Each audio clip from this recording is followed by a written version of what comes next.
Live കാണുന്ന പ്രേക്ഷകർക്ക് big ബോസിനോട് ചോദിക്കാൻ ഒരൊറ്റ ചോദ്യമേ ഉള്ളൂ. ഇതാണോ ബിഗ് ബോസ് ഏഴിൻ്റെ പണിയെന്ന്? കാരണം ലൈവ് കാണുന്നവർക്ക് ഇത് ഒന്നിൻ്റെ പണി പോലുമായിട്ട് തോന്നുന്നില്ല. കാരണം ലൈവ് അത്രയ്ക്ക് ശോകമൂകമായി കൊണ്ട് പോവുകയാണ്. കാരണം നല്ലൊരു ഗെയിം കൊടുക്കുന്നില്ല, അല്ലെങ്കിൽ ഈ മത്സരാർത്ഥികൾക്ക് പ്രത്യേകിച്ച് ഒന്നും തന്നെ ചെയ്യാനില്ല.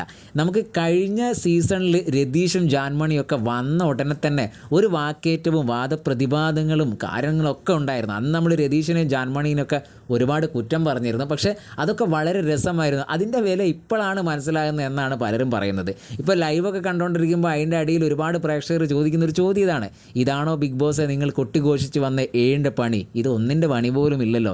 ഇതൊരു ഗെയിം അവർക്ക് കൊടുക്കൂ. ഞങ്ങൾ കാണല്ലേ, ലൈവ് കാണല്ലേ. കാരണം ലൈവ് കാണുക എന്ന് പറയുന്ന ഒരു ക്രിക്കറ്റ് ടെസ്റ്റ് കാണുന്ന പോലെയാണ്. നമുക്കിങ്ങനെ മുട്ടിയിട്ടാൽ മടുപ്പ് വരും. ഇടയ്ക്കൊരു 4ഉം 6 ഒക്കെ ഉണ്ടെങ്കിൽ, അല്ലെങ്കിൽ ഒരു വിക്കറ്റ്, അല്ലെങ്കിൽ ഒരു അപ്പീലൊക്കെ ഉണ്ടെങ്കിൽ ഒരു രസമല്ലോ. അതേപോലെ തന്നെ ലൈവ് ഇങ്ങനെ പോകുമ്പോൾ പല പ്രേക്ഷകരും ചോദിക്കുന്നൊരു ചോദ്യം ഇതാണ്, നമുക്ക് ഏഴിൻ്റെ പണി എന്ന് പറയുന്നത് ഇതാണോ? അവർക്കൊരു ഗെയിം കൊടുത്തൂടെ എന്നൊക്കെ ഉള്ളൊരു ചോദ്യം വരുന്നുണ്ട്.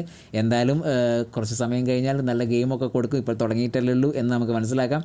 എന്തായാലും ലൈവ് ഇപ്പോൾ ശോകമുഖമായിട്ടാണ് പോകുന്നത്. നമുക്ക് അടുത്ത വാർത്തയും വിശേഷങ്ങളും അല്പസമയത്തിനുള്ളിൽ നോക്കാം. എന്തായാലും നിങ്ങളുടെ അഭിപ്രായം കമൻറ്റായി രേഖപ്പെടുത്തുക.